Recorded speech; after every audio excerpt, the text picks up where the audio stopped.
के छ परदेशीलाई भनेर नसोध न साथी, बिजोग छ हाम्रो त। Hello guys, welcome to my new video and च्यालेन्जको डे 42।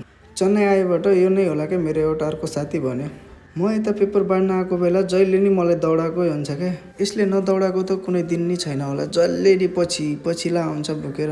यो चाहिँ हो है मेरो फेभरेट दोस्त चेन्नईको। म चाहिँ पेपर बाँडेर रुममा आइसकेँ। रुममा आएर रेडी भएर अब जान लागेको कामतर्फ। कति साइकल चलाएको मात्र भिडियो बनाउँछस् भन्नु होला, तर मलाई टाइम नै त्यति बेला मिल्छ कि साइकलमा जाने बेला या काममा जाने बेला या खाना खाने जाने बेला मात्रै टाइम मिल्छ कि भिडियो बनाउनु। त्यही भएर नि होला मेरो प्रायः जस्तो साइकलमै हिँडेको भिडियोहरू छ।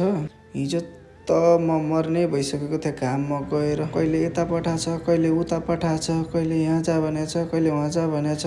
चेन्नईको गर्मीमा अगर बाहिर हिँड्नु पऱ्यो भने मान्छे मर्छ होला क्या, त्यस्तो गर्मी छ चेन्नईमा। अब काम लागेपछि जान्न पनि भन्नु भएन, गर्मी होस् पानी परे होस् जे भयो नि जानै पर्छ। एउटालाई अपडेट गरेर आएँ, फेरि अर्को ठाउँ त्यो चेकबुकमा छाप हान्न जानु पऱ्यो। यस्तो गर्मीमा मेन रोडमा हिँड्नु पऱ्यो भने साइकलमा त पसिनै आउँछ। एकचोटि होइन 3 चोटि जानु पऱ्यो क्या। मलाई आएन अनि म सोध्न गएँ, फेरि त्यहाँ गएँ, फेरि सोध्न गएँ, फेरि त्यहाँ। गर्मीले त मर्ने भएको थियो अनि पङ्खा चलाएर तल सुतेँ।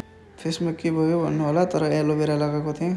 फेसमा दानाहरू धेरै छ क्या, त्यही भएर। रुममा जान लागेको त भिडियो बनाएन, तर रुमबाट आएर खाना खाएर सुतिसकेको थिएँ। सुतेर सिधै 5 बजे उठेको। यस्तो बिजोग देखिरहेको थियो। अनि पानी सानी चारेर हल्का रेस्ट गरेँ मैले।